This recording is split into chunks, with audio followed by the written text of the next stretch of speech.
So yesterday సెషన్లో SA 315 గురించి మనం స్టార్ట్ చేసుకుని so different types of risk గురించి డిస్కస్ చేసుకున్నాం మనం. So now we are going to discuss about internal controls.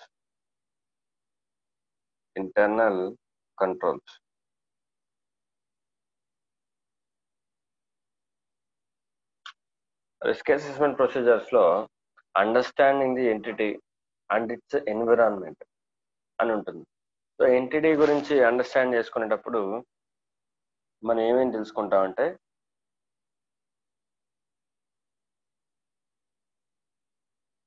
Entity గురించి అండర్స్టాండ్ చేసుకునేటప్పుడు తర్వాత దాని ఎన్విరాన్మెంట్. ఎంటిటీ గురించి పాయింట్ ఆఫ్ వ్యూలో వచ్చినప్పుడు మనం ఏమేమి తెలుసుకుంటాము? ఓనర్షిప్ అంటే ఏంటి, ఆర్గనైజేషన్ యొక్క ఓనర్షిప్ ఎలా ఉంది, తర్వాత ఆపరేషన్స్ ఎలా ఉన్నాయి, అలాగే ఇన్వెస్ట్మెంట్ ఎలా ఉంది, తర్వాత ఫైనాన్స్ స్ట్రక్చర్ ఎలా ఉంది, రిలవెంట్ ఇండస్ట్రీ ఏంటి,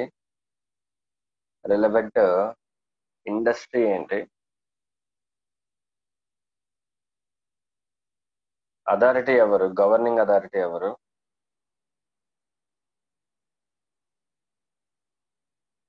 ఇవన్నీ మనం తెలుసుకుంటే మనకి ఎంటిటీ గురించి అండర్స్టాండింగ్ అనేది వస్తుంది. సో నెక్స్ట్ ఎన్విరాన్మెంట్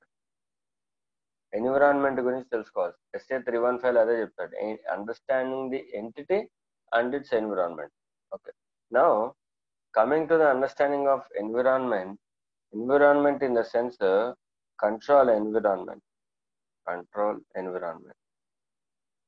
ఆర్గనైజేషన్ యొక్క కంట్రోల్ ఎన్విరాన్మెంట్. ఇవన్నీ ఉంటే సరిపోదమ్మా, ఇవన్నీ కూడా ఉంటే సరిపోదు. వీటిని ఎలా కంట్రోల్ చేస్తున్నారు అనేది ఇంపార్టెంట్.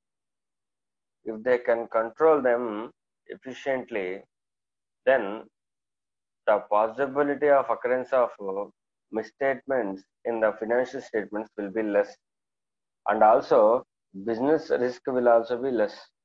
అంతే కదమ్మా.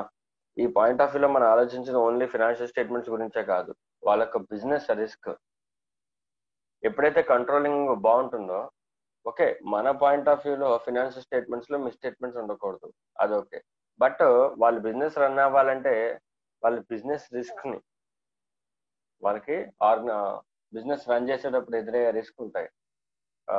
డిమాండ్ ఒకటి, కాంపిటీటర్స్ ఒకటి, సబ్స్టిట్యూట్ గూడ్స్ ఒకటి, బార్గెనింగ్ పవర్స్, ఇవన్నీ ఉంటాయి. సో వాటన్నింటిని కూడా ఫేస్ చేయగలగాలి అంటే they need an effective control environment. Okay, so if they are able to establish such type of effective environment, then they can be successful in their vision and mission statements.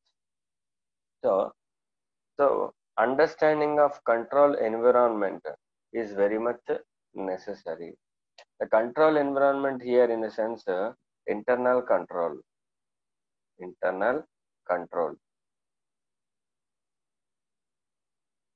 Control environment అంటే ఏం కాదమ్మా, internal control అని అర్థం. Okay, so వాళ్ళకి internal controls ఎలా ఉన్నాయి? Either it may be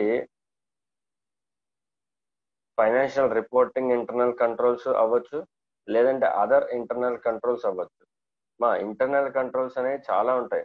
అందులో కొన్ని financial reporting related internal controls ఉంటాయి, financial reporting related internal controls ఉంటాయి. నెక్స్ట్ అదర్ ఇంటర్నల్ కంట్రోల్స్ ఉంటాయి.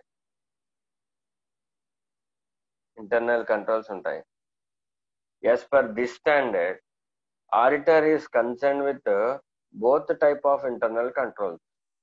Only financial reporting related internal కంట్రోల్సే కాదు, అదర్ ఇంటర్నల్ కంట్రోల్స్ కూడా మనం కన్సిడరేషన్ లోకి తీసుకోవాలి. Okay, So first, let us know what is an internal control. What is an internal control? The technical definition they have given. Okay. As per SA 315, Standard on Auditing 315, the definition for the internal control is given as follows. The process, underline the word the process, which was designed, implemented, and maintained by those charged with the governance, management, and other personnel. మళ్ళీ చెప్తున్నాను చూడండి. The process was designed, implemented. The process అని తీసేసి ఇక్కడ a process అని చదవండి. ఒకసారి చూద్దాం. A process which was design, implemented, maintain by TCWG, management, and other personnel to provide a reasonable assurance about the achievement of entities' objectives with regard to reliability of financial reporting, effectiveness and efficiency of operations, safeguarding of assets, and compliance with the applicable laws and regulations. ఒక process ఒక process design చేసి implement చేసి maintain చేస్తారంట. ఎవరు? either the TCWG or the management or other personnel. ఎవరో ఒకళ్ళు ఒక organisation ఒక ప్రాసెస్ అనేది పెడతారు. ఆ ప్రాసెస్ ఎందుకు పెడతారంట? ఎందుకంటే వాళ్ళకి అంటే దాని ఆబ్జెక్టివ్ ఏంటి? ఆ ప్రాసెస్ పెట్టడానికి ఆబ్జెక్టివ్ ఏంటంటే in order to enhance the reliability of financial reporting and to efficiency and effectiveness of operations అంటే ఆ ఆర్గనైజేషన్ యొక్క ఆపరేషన్స్ అంటే అది మ్యానుఫ్యాక్చరింగ్ యూనిట్ అయితే మ్యానుఫ్యాక్చరింగ్, ట్రేడింగ్ అయితే ట్రేడింగ్, సర్వీస్ అయితే సర్వీస్, వాళ్ళకు ఆపరేషన్స్ అన్ని కూడా ఎఫెక్టివ్గా జరగాలి, ఎఫిషియన్సీగా జరగాలి. ఓకే, సో అందుకోసం కొన్ని కంట్రోల్స్ పెడతారు. నెక్స్ట్, సేఫ్ గార్డింగ్ ఆఫ్ ఎసెట్స్ని ఆ ఆర్గనైజేషన్ యొక్క ఎసెట్స్ని ప్రొటెక్ట్ చేసుకోవడానికి వాళ్ళు కొన్ని కంట్రోల్స్ పెడతారు. Okay, next, compliance with applicable laws and regulations. As you know that failure of compliance with the laws and regulations will be a heavy burden on the organization. So అది అలాంటిది మనం జరగకుండా చూసుకోవాలనుకుంటే మనం ఏం చేయాలి? డెఫినెట్గా we need to impose some controls. Laws and regulations ఎప్పటికెప్పుడు follow అయ్యేలాగా మనం కొన్ని కంట్రోల్స్ తీసుకోవాలి. సరే, ఇక్కడ ఓకే, ద ఆబ్జెక్టివ్స్ ఏంటంటే రిలయబిలిటీ ఆఫ్ ఫైనాన్షియల్ రిపోర్టింగ్. మనం ఇక్కడే చెప్పేస్తున్నాం. Internal control objective. Internal control యొక్క ఆబ్జెక్టివ్స్ ఏంటంటే రిలయబిలిటీ ఆఫ్ ఫైనాన్షియల్ రిపోర్టింగ్. చూడండి, ఒక ఎగ్జాంపుల్ చెప్తాను. ఫైనాన్షియల్ రిపోర్టింగ్ రిలయబిలిటీగా ఉండాలి అంటే లెటస్ సే ఫైనాన్షియల్ రిపోర్టింగ్ ఎప్పుడు రిలయబిలిటీగా ఉంటుంది? ఎప్పుడు ఎన్హాన్స్ చేయొచ్చు రిలయబిలిటీ అనేది? ఓకే, ట్రాన్సాక్షన్స్ అండ్ ఈవెంట్స్ అన్నీ కూడా జరిగినట్టుగా రికార్డ్ అయితే can we enhance the reliability of financial reporting or not? Yes, we can enhance the reliability of financial reporting. So ఇప్పుడు ట్రాన్సాక్షన్స్ అండ్ ఈవెంట్స్ యాస్టీజ్గా మనం ఎసెప్షన్స్ చదువుకున్నాం. ట్రాన్సాక్షన్స్ అండ్ ఈవెంట్స్ కి మనం ఎసెప్షన్స్ చదువుకున్నాం. లైక్ ఏమిటి అవి? అక్కరెన్స్, ట్రాన్సాక్షన్స్ అన్ని అక్కరెన్స్ అయినాయా లేదా, నిజంగా కంప్లీట్ గా రికార్డ్ అయినాయా లేదా, అమౌంట్స్ కరెక్ట్ గా రాశారా లేదా, నెక్స్ట్ కట్ ఆఫ్ ప్రొసీజర్స్ సరిగ్గా ఫాలో అయ్యారా లేదా, ఇవన్నీ రాసాం. అవన్నీ ఏంటివి? వాళ్ళ ఇంటర్నల్ కంట్రోల్స్ అవి. ఓకే, సో అంటే ఎవరు కూడా డేటాని మాడిఫై చేయడానికి వీలు లేకుండా గనక పెడితే ఫైనాన్షియల్ రిపోర్టింగ్ ప్రాసెస్ లో, then we can enhance the reliability of financial reporting. మరి అలా డేటాని ఎవరు మాడిఫై చేయకుండా ఉండాలంటే టాలీ ఎవరైతే అకౌంటింగ్ రికార్డ్స్ పాస్ చేస్తున్నారో వాళ్ళకి ఒక్కరికే ఆ సిస్టమ్ యాక్సెస్ ఉండాలి. అకౌంట్ ఎంట్రీ పాస్ చేసే వాళ్ళకి మాత్రమే సిస్టమ్ యాక్సెస్ ఉండాలి. ఓకేనా? వాళ్ళకి పాస్వర్డ్ ఉండాలి. ఆ పాస్వర్డ్ ఇంటర్నల్ కంట్రోల్లో ఎవరికి షేర్ అయ్యి ఉండకూడదు కంట్రోల్ ఎన్విరాన్మెంట్ లో. అకౌంటింగ్ సిస్టమ్ ఒక వాళ్ళ ఇన్ఫర్మేషన్ సిస్టమ్ ఒక పాస్వర్డ్ నాకు తెలిసింది అనుకో అమ్మా, అకౌంటెంట్ దగ్గర ఉండాలి. అది నాకు తెలిసింది అనుకో, నేను ఈజీగా ఏం చేస్తాను? I will manipulate the data. నేను అలా ఎప్పుడైతే డేటాని మ్యానిపులేట్ చేశానో ఫైనాన్షియల్ రిపోర్టింగ్ లో రిలయబిలిటీ ఉంటుందా? ఉండదు. సో అంటే do not sharing of password is an internal control here. Do not sharing of password is an internal control here. Next, efficiency and effectiveness of operations. Organisation లో operations అన్ని effective గా efficient గా జరగడానికి they will impose some internal controls. Like మనం చదువుకున్నాం materiality 240 చదివినప్పుడు, SA 240 చదివినప్పుడు fraud risk factors చదువుకున్నాం. అంటే చిన్న చిన్న heavy value items, inventory items employees కి అందుబాటులో ఉండడం, నెక్స్ట్ క్యాష్ ఇన్ హ్యాండ్ ఎక్కువగా ఉండడం ఎంప్లాయీస్ దగ్గర. సో ఇటువంటివన్నీ జరగకుండా ఉండాలి. సో అవి internal controls. Okay, next proper ప్రతి ఎంప్లాయీకి ప్రాపర్ రెస్పాన్సిబిలిటీ ఉండడం, అకౌంటబిలిటీ మెయింటైన్ చేయడం, వాళ్ళకి ఇచ్చిన వర్క్ కి వాళ్ళే అకౌంటబిలిటీ మెయింటైన్ చేయడం, ఇవన్నీ కూడా మన ఆర్గనైజేషన్ లో పెట్టగలిగితే then the operations will be carried out at utmost effectiveness and efficiency. Next safeguarding of assets. ఈ ఎసెట్స్ ఉన్నాయమ్మా, ఎసెట్స్ ని ఆర్గనైజేషన్ సంబంధించిన ఎసెట్స్ ని సేఫ్ గార్డ్ చేసుకోవాల్సిన రెస్పాన్సిబిలిటీ ఎవరి మీద ఉంటుంది? Definitely it was only management. Okay, మేనేజ్మెంటే ఆర్గనైజేషన్ యొక్క ఎసెట్స్ సేఫ్ గార్డ్ చేయాలి. It is their duty. So ఇప్పుడు మరి సేఫ్ గార్డ్ చేయాలంటే చూస్తూ ఉంటే సేఫ్ గార్డ్ అయిపోతాయా? నాకు ఒక బిల్డింగ్ ఉందమ్మా, సమ్ ఆర్గనైజేషన్ ఇక్కడ ఉంది, బిల్డింగ్ సమ్వేర్ ఎక్కడ ఉంది, ఆర్గనైజేషన్ పేరు మీద ఉంది. ఓకేనా, దాన్ని సేఫ్ గార్డ్ చేసుకోవాలంటే ఏం చేయాలి? నేను ప్రాపర్ గా ఫిజికల్ ఇన్స్పెక్షన్కి వెళ్తూ ఉండాలి రెగ్యులర్ ఇంటర్వెల్స్ లో. దానికి ఏదైనా డ్యామేజెస్ వస్తే ఎప్పటికప్పుడు నేను రిపేర్ చేయించుకుంటూ ఉండాలి. ఓకే, దాని చుట్టూ ఎవరు కబ్జా చేయకుండా ప్రొటెక్ట్ చేసుకుంటూ ఉండాలి, లీగల్ ప్రొటెక్షన్ ఉండాలి. ఆ ఆర్గనైజేషన్ యొక్క డాక్యుమెంట్స్ అవన్నీ నా దగ్గర ఉండాలి. ఓకే, కంట్రోల్ ఉండాలి. సో అవన్నీ కూడా ఏంటంటే ఇంటర్నల్ కంట్రోల్స్. అవన్నీ కూడా internal controls, safeguarding of assets.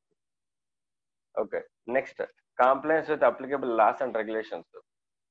As you know that ఒక ఆర్గనైజేషన్ కి number of laws and regulations apply అవుతాయి. ఇది మనం చాలాసార్లు చదువుకున్నాం. మరి ఇప్పుడు ఆ లాస్ అండ్ రెగ్యులేషన్స్ ని కంప్లై అవ్వాల్సిన రెస్పాన్సిబిలిటీ ఎవరిది?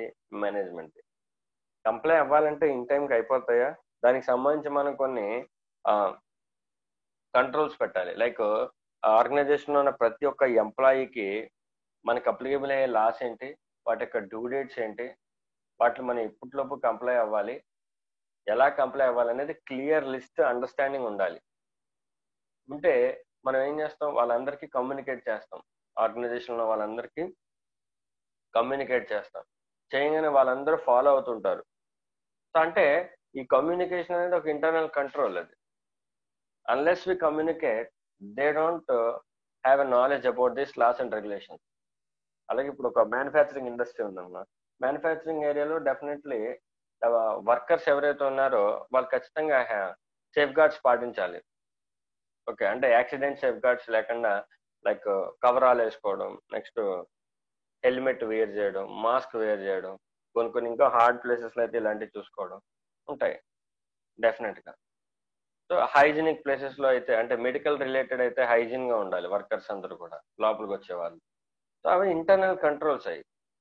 సో అక్కడ ఎన్విరాన్మెంట్ ని ప్రొటెక్ట్ చేయకపోతే లాస్ అండ్ రెగ్యులేషన్స్ ఒప్పుకోవు. ఓకేనా, ఒక హై రిస్క్ హెవీ వెయిట్స్ ఉన్న ఏరియాలో లేబర్ కి ప్రొటెక్టెడ్ ఎన్విరాన్మెంట్ ఇవ్వడం అనేది అది లేబర్ లాస్ ప్రకారం it is a regulation. If you do not comply with that definitely we will get a penalty there. That is the internal controls. Okay, ఇలా చాలా ఉంటాయమ్మా ఒక ఆర్గనైజేషన్ లో. ఇంటర్నల్ కంట్రోల్స్ అనేది నేను చెప్పింది ఇలస్ట్రేటివ్ పర్పస్ మాత్రమే. Definitely there are lot of controls. Okay, ఇలాంటి safeguarding of assets, efficiency and effectiveness of operations, reliability of financial reporting, compliance with the laws and regulation. ఈ 4 కూడా objectives of internal control. ఇక్కడ అదే చెప్తారు మనకి, ఇక్కడ కూడా అదే చెప్తారు, objectives of internal control. Okay, objectives అన్న పర్పస్ ఆఫ్ ఇంటర్నల్ కంట్రోల్స్ అన్న రెండు ఒకటే. సార్ మరి ప్రతి ఆర్గనైజేషన్ లో కూడా ఇంటర్నల్ కంట్రోల్స్ ఉంటాయి కదా, మరి even though there are internal controls, why there is a risk of material misstatement and why there is a misstatement occurring? Yes, మనకి inherent limitations of internal controls అని కొన్ని ఉన్నాయి. అంటే that means inherent limitations of internal control అంటే internal control ఉన్నా సరే there is a chance for misstatement. దీన్నే మనం కంట్రోల్ రిస్క్ అని కూడా అనొచ్చు. దీన్నే మనం కంట్రోల్ రిస్క్ అని కూడా అనొచ్చు. మనం చదువుకున్న రిస్క్స్ లో inherent risk, control risk, detection risk చెప్పుకున్నాం కదా. అలాగే కంట్రోల్ రిస్క్ అని కూడా అనొచ్చు, లిమిటేషన్స్ ఆఫ్ ఇంటర్నల్ కంట్రోల్. అంటే కంట్రోల్స్ ఉన్నా సరే మిస్టేట్మెంట్స్ అక్కడే ఛాన్స్ ఉంటుంది. దానికి కారణం ఇవి లిమిటేషన్స్. ఏంటో చూద్దాం. Management's consideration that a control should be a cost effective. ఒక కంట్రోల్ ఇంపోజ్ చేయడానికి మేనేజ్మెంట్ వాళ్ళు అది కాస్ట్ తో కూడింది అని అనుకుంటే then they will not implement that internal control. ఇప్పుడు చిన్న ఆర్గనైజేషన్ ఉందమ్మా, చిన్న చిన్న ప్రొవిజనల్ స్టోర్ ఉంది. అక్కడ పోయి మనం సీసీటీవీ కెమెరా అంతా పెట్టాలి అని అనుకున్నాం అనుకో, నో డౌట్ ఆ సీసీటీవీ కెమెరా అనేది ఇంటర్నల్ కంట్రోల్. సో ఆర్గనైజేషన్ లో ఎవరు కూడా స్టాక్ థెఫ్ట్ అవ్వకుండా చూసుకోవడానికి అదొక ఇంటర్నల్ కంట్రోల్. ఓకే, కానీ అదే ఇంటర్నల్ కంట్రోల్ పెట్టడానికి ఎంత కాస్ట్ అవుతుంది? సీసీటీవీ కెమెరాలు అవన్నీ పెట్టి ఆ టీవీలు అవి పెట్టడానికి definitely there will be some cost consideration. ఆ కాస్ట్ మేనేజ్మెంట్ కి ఎక్కువ అనుకుందనుకో, అప్పుడు ఆ ఇంటర్నల్ కంట్రోల్ పెట్టడం మానేస్తారు. That is a limitation on internal control. Next, possibility for the human error. మనం ఎన్ని ఇంటర్నల్ కంట్రోల్స్ పెట్టినా definitely there will be chance of human error. Okay, next, possibility of circumvention of controls through collusion with parties outside the entity or with the employees of the entity. అంటే ఒక్కోసారి ఏమవుతారంటే organisation లో employees colluded అయిపోతారు. వాళ్ళకి తెలిసి internal controls ఉన్నాయి, వాళ్ళ password share చేసుకోకూడదు, వాళ్ళు ఫైనాన్స్ ఇన్ఫర్మేషన్ ఎంప్లాయీస్ కి ఇవ్వకూడదు, ఇలాంటి కొన్ని ఇంటర్నల్ కంట్రోల్స్ ఉంటాయి. కానీ వాళ్ళు కొల్యూడ్ అయిపోయి ఇంటర్నల్ కంట్రోల్స్ ని ఓవర్ రైడ్ చేస్తారు. అది కూడా ఇన్హెరెంట్ లిమిటేషన్. అంతే కదమ్మా, కొల్యూడ్ అయిపోయారు అనుకో ఇద్దరు ఎంప్లాయీస్, దానివల్ల ఇంటర్నల్ కంట్రోల్ అనేది మిస్అప్రాపరేట్ అయిపోతుంది. Next, possibility that a person responsible for exercising internal control could abuse that authority. High management వాళ్ళ దగ్గర అథారిటీ ఉంటుంది. ఆ అథారిటీని మిస్యూజ్ చేస్తే దాన్ని కూడా ఇన్హెరెంట్ లిమిటేషన్ అని అంటారు. Okay, some other examples are given. Higher management general గా పెద్ద ఫ్రాడ్స్ లో మెయిన్ రీజన్ ఇదే ఉంటుంది. హయ్యర్ టాప్ మేనేజ్మెంట్ అథారిటీ ఎవరైతే ఉంటారో వాళ్ళ యొక్క పొజిషన్ ని అబ్యూస్ చేస్తారు. వాళ్ళ దగ్గర ఉన్న అథారిటీని అబ్యూస్ చేసి ఆర్గనైజేషన్ కి అడ్వర్స్ గా డెసిషన్స్ తీసుకోవడం, లేదంటే వాళ్ళు సెల్ఫ్ ఇంట్రెస్ట్ ఉండడం, కాన్ఫ్లిక్ట్ ఆఫ్ ఇంట్రెస్ట్ అంటారు. అంటే వాళ్ళకి ఫేవరబుల్ ఏదో జరుగుతుందని చెప్పి ఆర్గనైజేషన్ కి ఇన్ఫేవరబుల్ గా ఏదైతే ఉంటుందో ఆ డెసిషన్ తీసుకుంటారు. లెట్ ఇట్ బి సమ్ ఏమంటారు వాటిని, స్టాక్ మిస్అప్రాపరేషన్ చేయడం కానీ, వాళ్ళకి సెపరేట్ కమిషన్స్ కానీ, వాటి కోసం ఆశపడతారు. Okay, so this are all the inherent limitations of internal control. Next, controls that were relevant to the audit.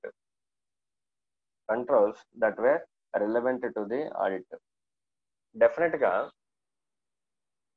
ఒక ఎంటిటీ యొక్క ఆబ్జెక్ట్ అచీవ్ చేయాలి అంటే, లెట్ మీ సే నేను ఒక ఆర్గనైజేషన్ పెట్టానమ్మా, ఒక ఆడిట్ ఫర్మ్ పెట్టాను. నా ఆబ్జెక్టివ్ ఏంటి? క్లయింట్ కి 100% ఎఫెక్టివ్ సర్వీస్ వెళ్ళాలి, ఎటువంటి మిస్టేక్ లేకుండా వెళ్ళాలి అనేది నా ఆబ్జెక్టివ్ అనుకున్నాం. మరి వెంటనే వచ్చేస్తుందా?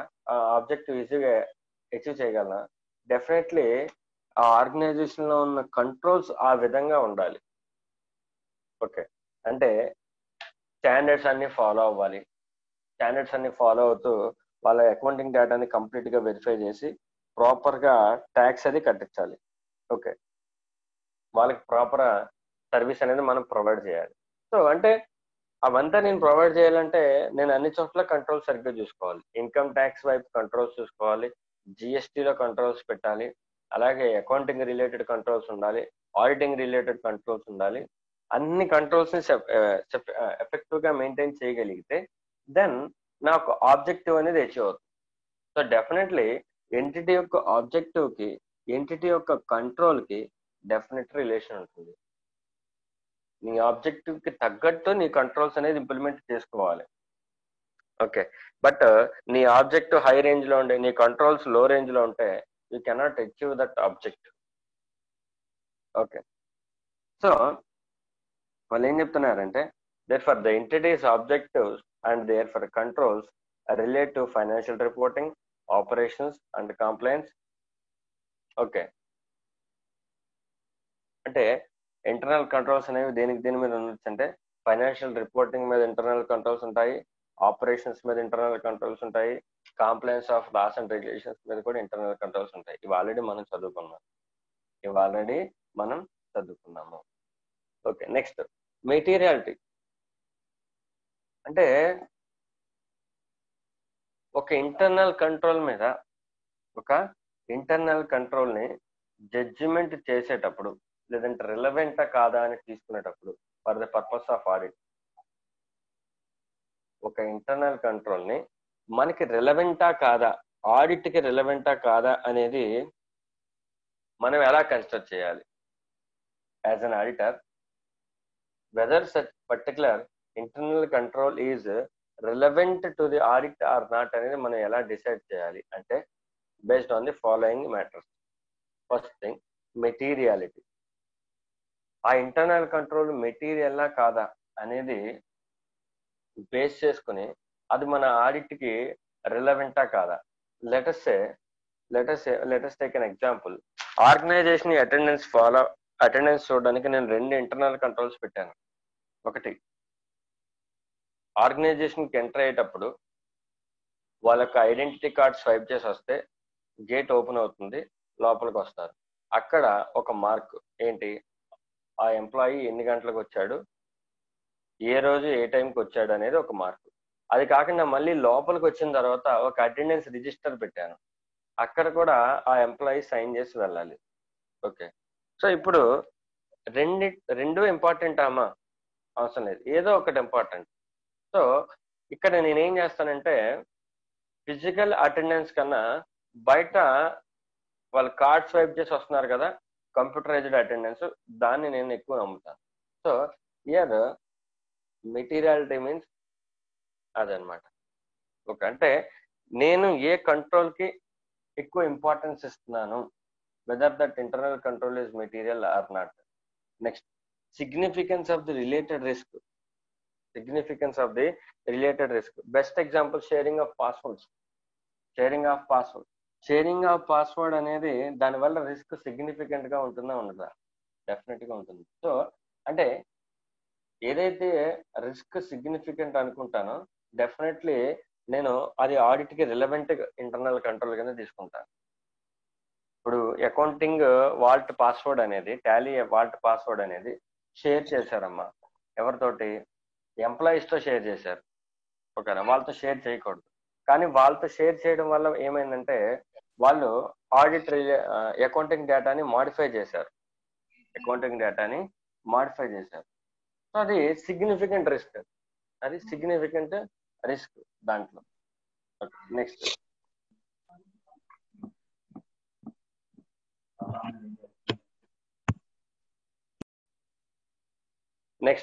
the nature of entity's business, the size of the entity, the diversity and complexity of entities operations. Diversity అంటే స్ప్రెడ్, అంటే వేరియస్ ఆపరేషన్స్. డైవర్సిటీ అంటే వాళ్ళు డిఫరెంట్ ఆపరేషన్స్ చేస్తుంటే definitely the internal controls more relevant గా ఉంటాయి. Okay, so these are the controls that were relevant to the audit. Next, nature and extent of the understanding of relevant controls. Nature and understanding of the relevant controls. అంటే internal controls ని ఎలా understand చేసుకోవాలి? Okay. And what are such internal controls అంటే, okay, evaluating the design of a control involves considering whether the control individually or in combination with other controls is capable of effectively preventing or detecting and correcting material misstatements. అంటే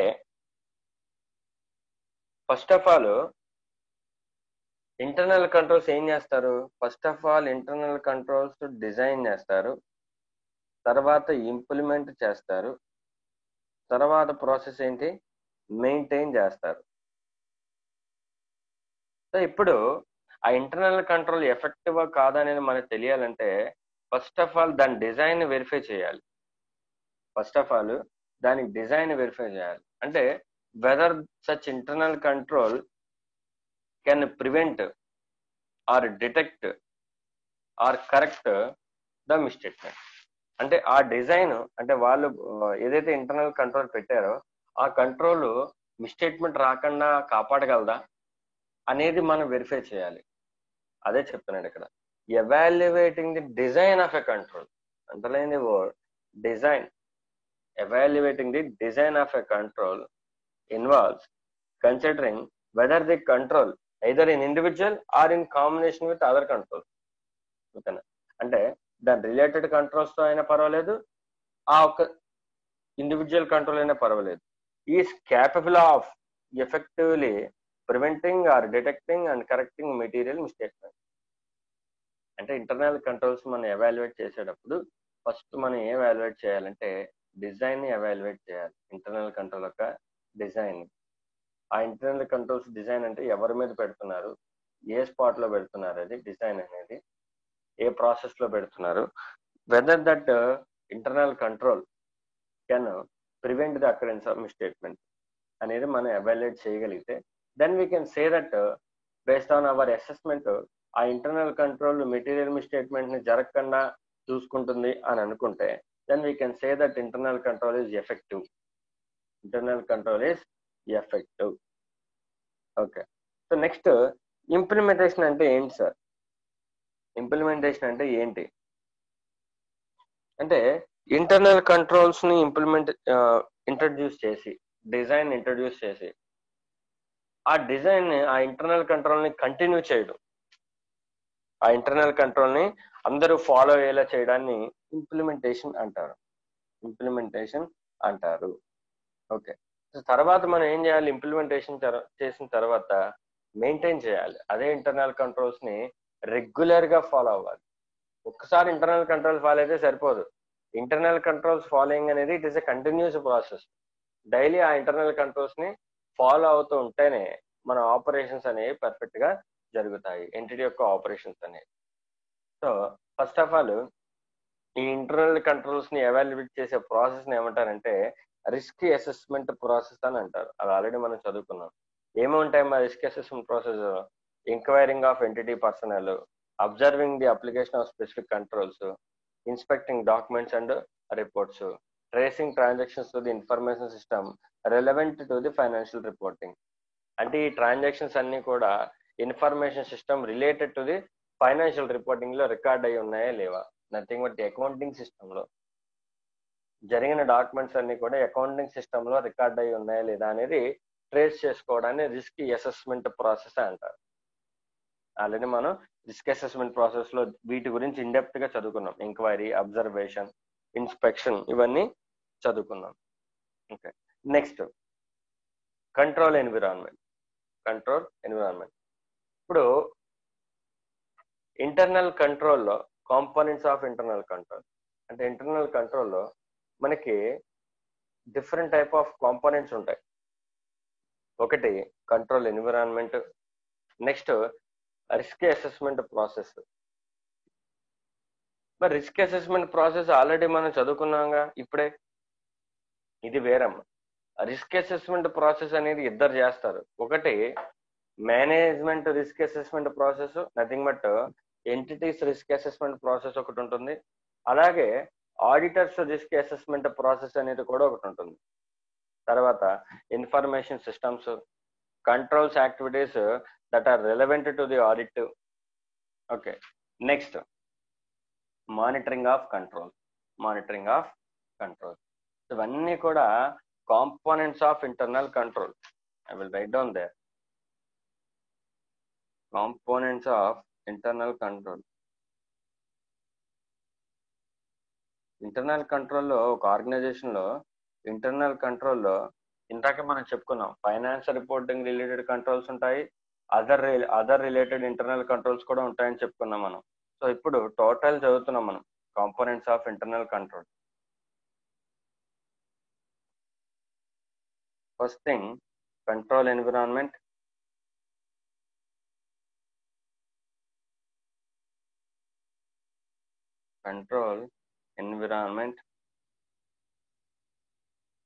Next, risk assessment process.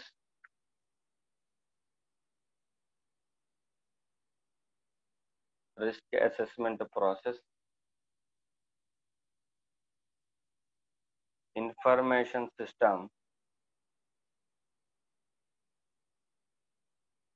areas to be examined.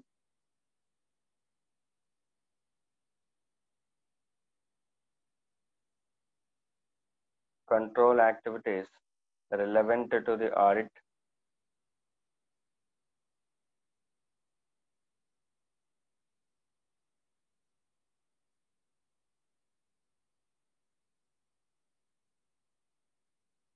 Next, finally, monitoring of internal controls. ఇది కూడా ఒక part, monitoring.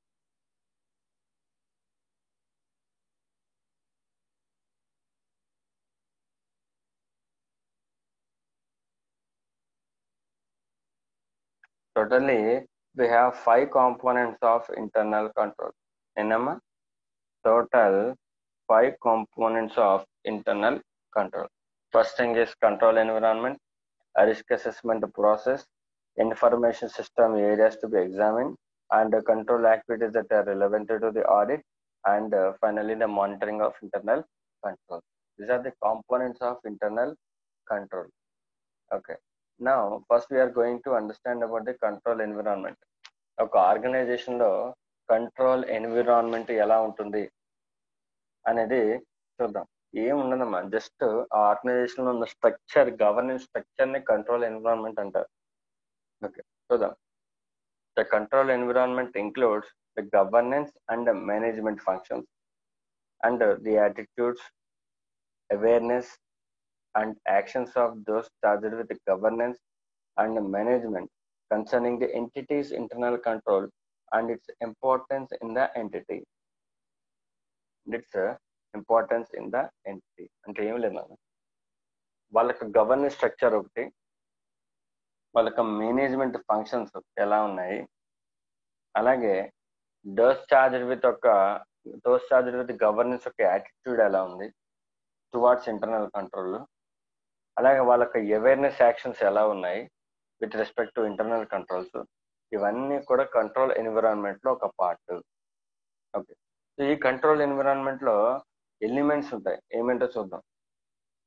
First thing, communication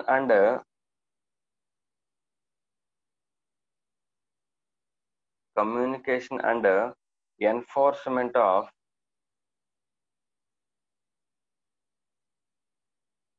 integrity and ethical values.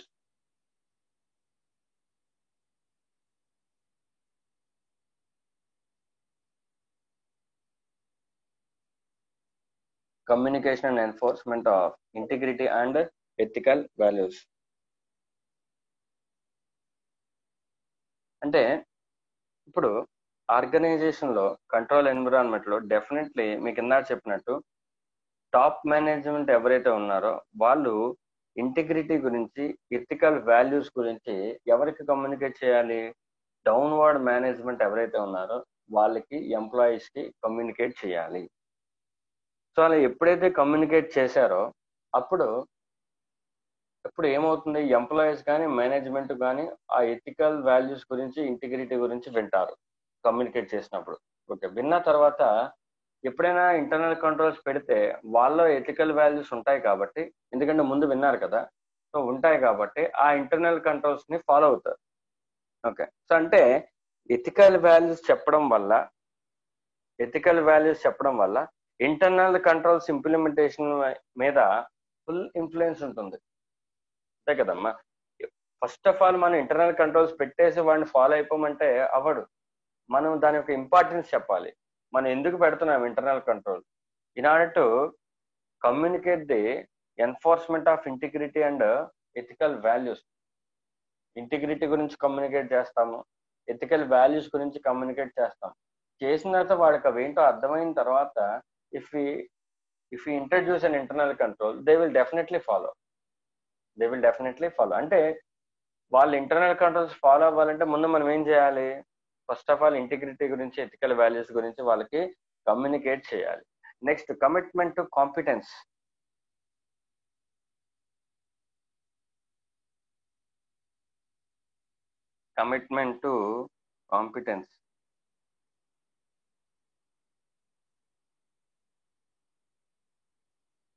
Commitment to competence అంటే quality assurance అన్నమాట. Quality assurance. ఇప్పుడు ఒక particular job ఉందమ్మా, particular job కి మనకు ఒక జాబ్ అసైన్ అయితే డెఫినెట్ గా మనం ఏం చేయాలి? దానికి కాంపిటెంట్ పర్సన్ ని అలొకేట్ చేయాలి. అక్కడ కాంపిటెంట్ పర్సన్ ని ఎలకేట్ చేయాలి. అంటే ఆ జాబ్ చేసే అతనికి రిక్విజిట్ స్కిల్ అండ్ టాలెంట్ ఉండేలా చూసుకోవాలి. అది కూడా మేనేజ్మెంటే ఉండాలి. మేనేజ్మెంట్ డిసైడ్ చేయాలి. Next, participation by TCWG.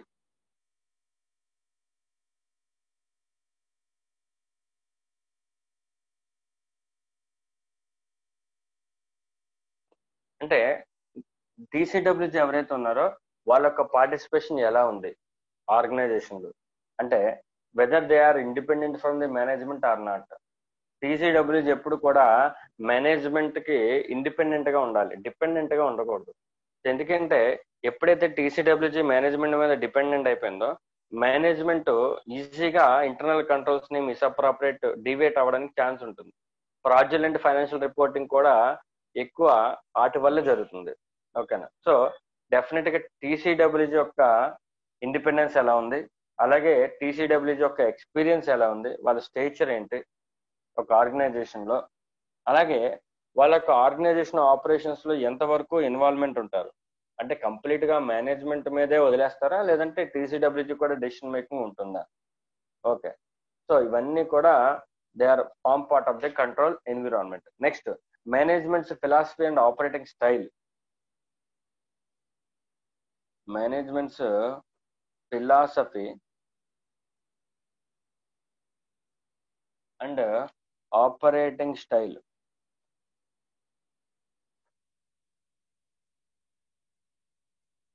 అంటే what is the approach of management, characteristics of management to manage the business risk. అంటే ఆ బిజినెస్ రన్ చేసేటప్పుడు వాళ్ళకి ఎదురయ్యే బిజినెస్ రిస్క్ ఎలా అయితే ఉంటాయో, లైక్ బిజినెస్ రిస్క్ అంటే లైక్ హెవీ డిమాండ్ లేకపోవడం, లేదంటే హై కాంపిటీటర్ రావటం, లేదంటే రిసోర్సెస్ లేకపోవడం, లేదంటే ఫైనాన్స్ కుదరకపోవడం, ఇవన్నీ కూడా బిజినెస్ రిస్క్స్ అమ్మా. ఓకే, వాళ్ళ అప్రోచ్ ఎలా ఉంది ఈ బిజినెస్ రిస్క్ ని చేయడానికి? అంటే ఈ బిజినెస్ రిస్క్ ఫేస్ చేయడానికి లీగల్ వేస్ లో వెళ్తున్నారా, ఇల్లీగల్ వేస్ లో వెళ్తున్నారా? అది కూడా కంట్రోల్ ఎన్విరాన్మెంట్ లో పార్టే. ఎప్పుడైతే బిజినెస్ రిస్క్ ఫేస్ చేయడానికి ఇల్లీగల్ ఎన్విరాన్మెంట్ లో వెళ్ళారో డెఫినెట్ గా మిస్టేట్మెంట్స్ ఉండే ఛాన్స్ ఉంటుంది. ఓకే, ఇవన్నీ కూడా సైకలాజికల్ ఇష్యూస్ అమ్మా ఇవన్నీ కూడా. నెక్స్ట్, ఫైనాన్షియల్ రిపోర్టింగ్ లో వాళ్ళ యాటిట్యూడ్ ఎలా ఉంది? అంటే ఫైనాన్షియల్ స్టేట్మెంట్స్ ప్రిపరేషన్ చేసేది ఎవరు? మేనేజ్మెంటే. మరి వాళ్ళు సీరియస్ గా రిపోర్ట్ చేస్తున్నారా? ప్రతి విషయాన్ని కూడా సీరియస్ గా రిపోర్ట్ చేస్తున్నారా, లేదంటే వాళ్ళు మ్యానిపులేట్ చేస్తున్నారా? వాళ్ళ యాటిట్యూడ్ ఎలా ఉంది అనేది కూడా ఇంపార్టెంట్. అలాగే ఆర్గనైజేషన్ యొక్క పర్సనల్ మీద వాళ్ళ యాటిట్యూడ్ ఎలా ఉంది. నెక్స్ట్, ఆర్గనైజేషనల్ స్ట్రక్చర్ ఎలా ఉంది?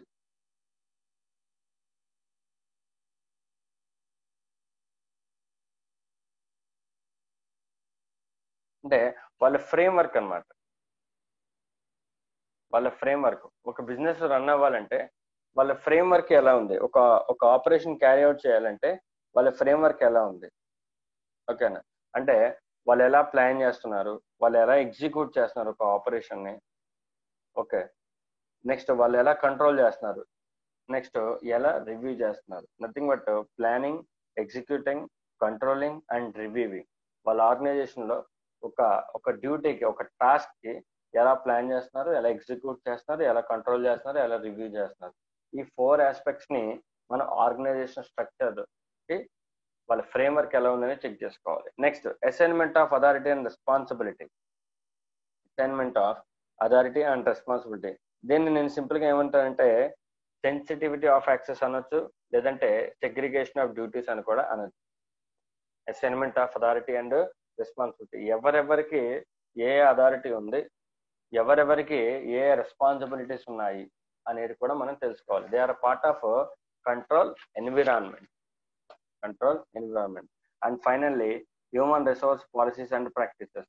వాళ్ళకి హ్యూమన్ రిసోర్స్ రిక్వైర్మెంట్ ఎలా ఉంది, హ్యూమన్ రిసోర్సెస్ని ఎలా మేనేజ్ చేస్తున్నారు, వారికి ఎలా ట్రైనింగ్ ఇస్తున్నారు, ప్రమోషన్స్ ఎలా ఉంటాయి, కాంపెన్సేషన్స్ ఎలా ఉంటాయి, వాళ్ళకి పే అండ్ పెర్క్స్, ఇవన్నీ కూడా హ్యూమన్ రిసోర్సెస్ పాలసీస్ అండ్ ప్రాక్టీస్లోకి వస్తాయి. So these are all form part of control environment. మరి ఇక్కడ ఎక్కడ కూడా మనకి ఫైనాన్స్ రిలేటెడ్ కానీ, ఆడిట్ రిలేటెడ్ కానీ, అకౌంట్స్ రిలేటెడ్ కానీ ఉండవు. ఓకే, కానీ ఇవన్నీ కూడా సైకలాజికల్ ఆస్పెక్ట్, వాళ్ళ యొక్క కంట్రోల్ ఎన్విరాన్మెంట్కి సంబంధించింది. ఇదంతా కూడా కంప్లీట్గా వాళ్ళ బిజినెస్ ఎలా రన్ చేస్తున్నారు అనేది ఒక ఇష్యూస్. ఇవన్నీ కూడా వీళ్ళు ఎలా రన్ చేస్తున్నారు అనే దాన్ని బట్టి మనకి ఎంటిటీ యొక్క రిస్క్ ఎంత ఉంటుంది అనేది కూడా మనకి తెలుస్తుంది. ఇంత డెప్త్గా అండర్స్టాండ్ చేసుకోవాలి ఆడిటర్ అనేవాడు. ఓకే, నెక్స్ట్ సో దాంతో పాటు నెక్స్ట్ మనం తెలుసుకోవాల్సింది ఏంటంటే ఎంటిటీస్ రిస్క్ అసెస్మెంట్ ప్రాసెస్. వాళ్ళ ఆర్గనైజేషన్ లో రిస్క్ అసెస్మెంట్ ప్రాసెస్ ఎలా ఉంది. As you know that prevention of fraud and error, prevention of material misstatements in the financial statement is the responsibility of management only. Primary responsibility ఎవరిదమ్మా? మేనేజ్మెంట్ది. మరి అటువంటప్పుడు risk assessment process అనేది ఎవరు చేయాలి? మేనేజ్మెంటే చేయాలి. రిస్క్ అసెస్మెంట్ ప్రాసెస్ అనేది మేనేజ్మెంటే చేయాలి. సో ఆ మేనేజ్మెంట్ ఏం చేయాలంటే ఎక్కడెక్కడ రిస్క్ ఎరేజ్ అయ్యే ఛాన్స్ ఉంది, మిస్టేట్మెంట్స్ ఎక్కడ ఉండే ఛాన్స్ ఉంది అనేది మేనేజ్మెంట్ ఐడెంటిఫై చేసి సో ఆ రిస్క్ని మిటిగేట్ చేయాలి. ఓకే, సో దాని గురించి చెప్పాడు చూడండి. రిస్క్ ఎక్కడెక్కడ ఎరేజ్ అయ్యే ఛాన్స్ ఉంది అనేది చెప్పాడు. Changes in regulatory or operating environment. Operating environment new అమ్మా, వాళ్ళకి ఇంటర్నల్ కంట్రోల్స్, గవర్నింగ్ స్ట్రక్చర్ అంతా మార్చేశారు, కొత్త ఆపరేటింగ్ ఎన్విరాన్మెంట్ తీసుకొచ్చారు. డెఫినెట్ గా ఎంప్లాయీస్ అందరికీ అది తెలియచ్చు, తెలియకపోవచ్చు, మిస్టేట్మెంట్స్ జరగచ్చు.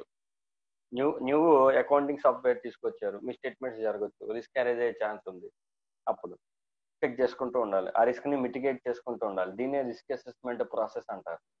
Next recruitment of new personal. కొత్త ఎంప్లాయీ వచ్చాడు, ఓకే, అతనికి తెలియదు, ఎక్కడైనా మిస్టేట్మెంట్ చేస్తాడు, రిస్క్ అరేజ్ అయ్యే ఛాన్స్ ఉంది. ఎక్కడైనా డెసిషన్ మేకింగ్ లో ఓకే రాంగ్ జరిగే ఛాన్స్ ఉంది, అంతా కూడా రిస్క్ అరేజింగ్, అక్కడ రిస్క్ అరేజ్ అయ్యే ఛాన్స్ ఉంది అని రిస్క్ అసెస్మెంట్ ప్రొసీజర్ లో ఒక పార్ట్ అది. Okay, new or revamped information system, new information systems రావడం. Okay, next significant rapid expansion of operations. Business operations ని ఎక్స్పాండ్ చేశారు. ఎప్పుడైతే ఎక్స్పాండ్ చేశారో there is a risk associated with that. So how is management taking actions to mitigate that risk is the risk assessment process they. ఇంకా చాలా ఉన్నాయమ్మా. So ఇవన్నీ examples. ఎక్కడ risk ఎక్కువగా ఉంటుంది, మేనేజ్మెంట్ ఆ ఏరియాస్ లో కాన్సన్ట్రేట్ చేయాలి. Okay, next information systems. ఇప్పుడు ఇంతకుముందు అకౌంటింగ్ రికార్డింగ్ సిస్టమ్ అనేది మాన్యువల్ గా ఉండేది. నౌ అకౌంటింగ్ రికార్డింగ్ సిస్టమ్ అనేది ఇప్పుడు త్రూ ఇంటర్నల్ ఇన్ఫర్మేషన్ సిస్టమ్ ద్వారా జరుగుతుంది. సో ఎప్పుడైతే ఫైనాన్షియల్ రిపోర్టింగ్ అనేది ఇంటర్నల్ ఇన్ఫర్మేషన్ సిస్టమ్ ద్వారా జరుగుతుందో ఆ చుట్టూ ఉన్న ఇన్ఫర్మేషన్ సిస్టమ్ మన అకౌంటింగ్ రికార్డ్ ప్రాసెస్ లో ఉన్న రూల్స్ అండ్ రెగ్యులేషన్స్ ని ఫాలో అవుతుందా, కంప్లై అవుతుందా అనేది మనం చూడాలి. అంటే ట్రాన్సాక్షన్స్ ని సరిగ్గా రికార్డ్ చేస్తుందా, ఏ ప్రాసెస్ నుంచి ఒక ఈవెంట్ అండ్ ఒక ట్రాన్సాక్షన్ జరిగితే అందులో ఉన్న ఫైనాన్షియల్ ఇన్ఫర్మేషన్ ని ఇన్ఫర్మేషన్ సిస్టమ్ లాక్కుంటుందా, ప్రాపర్ గా రికార్డ్ చేస్తుందా, ఎర్రర్స్ ఏమైనా ఉన్నాయా, ప్రాసెస్ చేసేటప్పుడు ఇన్ఫర్మేషన్ సిస్టమ్ ప్రాసెస్ చేసేటప్పుడు there will be some errors. So ఆ ఎర్రర్స్ ఏమైనా ఉన్నాయా, బగ్స్ ఏమైనా ఉన్నాయా, ఎవరైనా మాడిఫై చేస్తున్నారా ఇన్ఫర్మేషన్ సిస్టమ్ ని, ఇదంతా కూడా తెలుసుకోవాలి మనం. చూడండి, initiate, record and process and report entity transactions. Next, resolve incorrect processing of transactions. Incorrect processing, okay, అంటే ఇప్పుడు టాలీలో నేను ఎంట్రీ వేసానమ్మా, డెఫినెట్ గా ఏం చేయాలి, పిఎన్ఎల్ తీసుకెళ్ళాలి, బ్యాలెన్స్ షీట్ తీసుకెళ్ళాలి, అదర్ రిపోర్ట్స్ తీసుకురావాలి. అలాగే ఒక సేల్ ఎంట్రీ పాస్ చేశాను, డెఫినెట్ గా అక్కడ ఏం రావాలి, నాకు జిఎస్టీ క్యాలిక్యులేట్ అవ్వాలి. నేను రేట్ ఆఫ్ జిఎస్టీ ఇస్తే డెఫినెట్ గా నాకు జిఎస్టీ అమౌంట్ క్యాలిక్యులేట్ అవ్వాలి. రాంగ్ క్యాలిక్యులేట్ అయితే అక్కడ మిస్టేట్మెంట్ అయ్యే ఛాన్స్. ఆ మిస్టేట్మెంట్ నేను చేశానా, లేదు, ఇన్ఫర్మేషన్ సిస్టమ్ చేసింది. ఇన్ఫర్మేషన్ సిస్టమ్ చేసింది. Okay, next, process and account for system over rights controls. System over rights to controls. Okay, అంటే సిస్టమ్ ఓవర్ రైడ్ చేస్తుంది అంటే ఇంటర్నల్ కంట్రోల్స్ ని ఫాలో అవ్వకుండా, మనకున్న ఇంటర్నల్ కంట్రోల్ ని ఫాలో అవ్వకుండా సిస్టమ్ వేరే కంట్రోల్స్ ఫాలో అవుతుంది. ఓకే, సో అప్పుడు కూడా మెటీరియల్ మిస్టేట్మెంట్ ఉండే ఛాన్స్ ఉంటుంది. నెక్స్ట్, ఇన్ఫర్మేషన్ సిస్టమ్ దగ్గర నుంచి మనకి జనరల్ లెడ్జర్ కి పాస్ అవ్వాలి ఫైనాన్షియల్ ఇన్ఫర్మేషన్. ఓకే, ట్రాన్సాక్షన్స్ అన్ని రికార్డ్ అవుతుంటాయి మా ఇన్ఫర్మేషన్ సిస్టమ్ లో, ఈఆర్పిలో. దాన్ని మనకి జనరల్ లెడ్జర్ కి ఇన్ఫర్మేషన్ పాస్ అవ్వాలి, టైం టు టైం పాస్ అవ్వాలి, అలాగే కరెక్ట్ ఇన్ఫర్మేషన్ పాస్ అవ్వాలి. అది జరగకపోతే అది కూడా మళ్ళీ మిస్టేట్మెంటే. Okay, and finally, control activities that are relevant to the audit. ఇవన్నీ ఆల్రెడీ మనకు తెలుసు, like performance reviews, information processing, physical controls, segregation of duties, ఇవన్నీ ఆల్రెడీ మనం చదువుకున్నాం ఇప్పుడే. These are the control activities that were relevant to the audit. మనం audit చేసేటప్పుడు మనం ముందుగా మనకు చూసుకోవాల్సింది ఏంటంటే, ఆర్గనైజేషన్ లో పెర్ఫార్మెన్స్ రివ్యూస్ ఉన్నాయా లేవా. అంటే వాళ్ళు ఒక పని జరిగిన తర్వాత మళ్ళీ దాన్ని రివ్యూ చేస్తున్నారా లేదా, అసలు వాళ్ళ ఆర్గనైజేషన్ లో రివ్యూ సిస్టమ్ ఉందా లేదా. నెక్స్ట్, ఇన్ఫర్మేషన్ ప్రాసెసింగ్ ఎలా జరుగుతుంది వాళ్ళ దగ్గర. నెక్స్ట్, ఫిజికల్ కంట్రోల్స్ ఎలా ఉన్నాయి. Next, segregation of duties, organisation లో సెగ్రిగేషన్ ఆఫ్ డ్యూటీస్ ఉందా లేదా. సెగ్రిగేషన్ ఆఫ్ డ్యూటీస్ ఉండడం వల్ల చాలా మటుకి ఫ్రాడ్, ఎర్రర్ మిటిగేట్ అయిపోతుందన్నమాట. అంటే ఒకళ్ళు చేసే పని ఒకరికి అసైన్ చేయకుండా సింగిల్ పర్సన్ ని కేటాయిస్తే డెఫినెట్ గా అకరెన్స్ ఆఫ్ మిస్టేట్మెంట్ అనేది, ఎర్రర్ అనేది లేకుండా ఉంటుంది. Next, finally, monitoring of controls. Monitoring of controls. The auditor shall obtain an understanding of major activities that the entity uses to control the monitor internal controls over financial reporting. అంటే management financial reporting దగ్గర ఉన్న controls ని ఎలా monitor చేస్తుంది అనేది మనం తెలుసుకోవాలి. ఇక్కడ చెప్తున్నాడు చూడండి, monitoring of controls is a process to assess the effectiveness of internal control performance over time.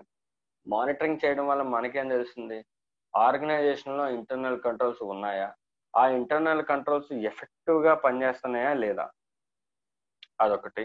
Next, it involves assessing the effectiveness of controls on a timely basis and taking necessary corrective actions. ఒకవేళ internal controls సరిగ్గా పనిచేయకపోతే మనం ఏం చేయొచ్చు, necessary actions తీసుకోవచ్చు. అంటే ఆ internal control ని మళ్ళీ సెపరేట్ డిజైన్ చేయడం, ఆ డిజైన్ ని మాడిఫై చేయడం, మళ్ళీ ఆ ఇంటర్నల్ కంట్రోల్ ని రీఇంప్లిమెంటేషన్ చేయడం, అలా చేయొచ్చు.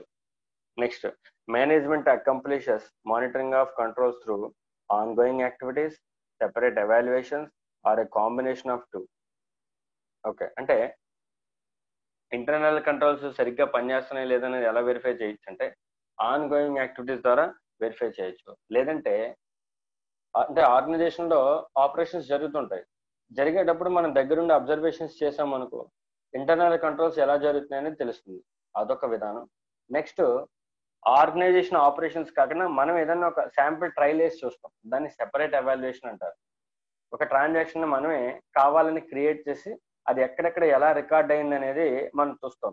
మనం పెట్టిన ఇంటర్నల్ కంట్రోల్స్ ప్రకారం రికార్డ్ అయిందో లేదో వెరిఫై చేసుకుంటాం. ఓకే, అది సెపరేట్ ఎవాల్యుయేషన్. మనం ఎలా కావాలంటే అలాగా మానిటర్ అనేది చేసుకోవచ్చు. ఓకే, సో ఇంకా ఉన్నాయి జస్ట్ ఎగ్జాంపుల్స్, అవి మీరు చూడండి అమ్మా, ప్రాబ్లం లేదు, ఇంత అవసరం లేదు. ఓకే, సో బ్రీఫ్గా రాయండి. మీకు కంట్రోల్ ఎన్విరాన్మెంట్ గురించి right a brief about control environment అని అడిగితే జస్ట్ మీరు సైడ్ హెడ్డింగ్స్ విత్ డెఫినేషన్స్ రాయగలిగితే చాలు. మీకు ఆల్మోస్ట్ 4 మార్క్స్కి వస్తుంది కాబట్టి వెరీ రేర్ ఇక్కడ నుంచి అడగడానికి ఛాన్స్, బట్ అడిగితే ఒక 4 మార్క్స్కి అడగచ్చు. Okay, so at that time బ్రీఫ్గా మీరు సైడ్ హెడ్డింగ్స్ రాస్తే సరిపోతుంది. Side headings plus top line రాస్తే సరిపోతుంది. ఇంత బ్రీఫ్గా మీరు ఎక్స్ప్లెయిన్ చేయాల్సిన అవసరం లేదు. ఓకే.